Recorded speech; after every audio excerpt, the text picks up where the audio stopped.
So for this exercise, we're going to be doing a modified Soleus slouch, which is one of my favorite exercises to really teach somebody to push through the floor with their foot and legs rather than their back trying to take over. So what we're going to do for this exercise, I'm going to start from the side here, is we can do this two different ways. I'm going to start the easier and then kind of show you the progression. We're going to have both feet just about hip width apart. We are going to soften our knees, and I want you to find that one, you're still just standing straight up. A lot of people, when I have them soften their knees, they stick their butt up.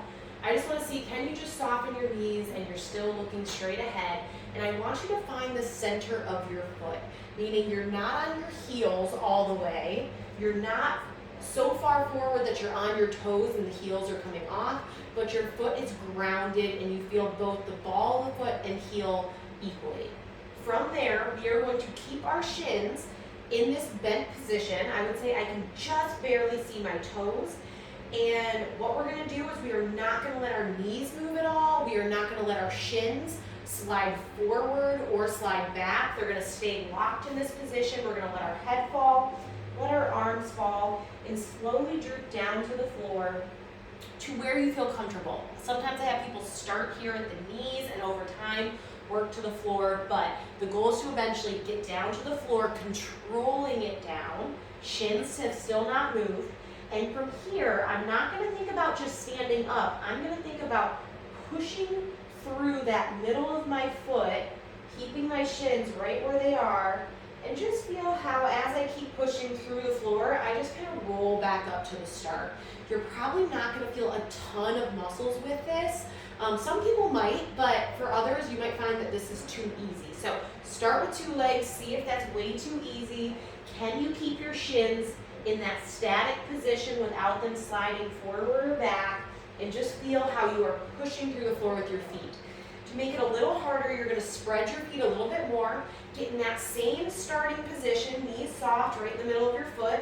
You're going to sink on down just like we did before, but now I'm going to have you shift all of your weight over. So now I'm almost fully on my right leg, but my left foot is still on the ground. So just to kind of show you here, I slouched down, and then all I did was I shifted over, and now I can start to feel more muscles kicking on. So I'm going to turn back to the side here. I'm in that shifted position, and what muscles we're looking for are our lower calf. You might feel some hamstring, maybe some upper calf too, and even some glute. We're going to hold here, and then same thing. I'm going to push through the floor, keeping tension in that calf again, that lower calf, and push all the way back up till I'm standing tall. And then you can stay over that leg. Come right back down, and I now have a really good burn in my calf. Make sure that shin stays forward. Even bend it a little bit more and play with it and see how much more burn you get depending on where you let that shin be.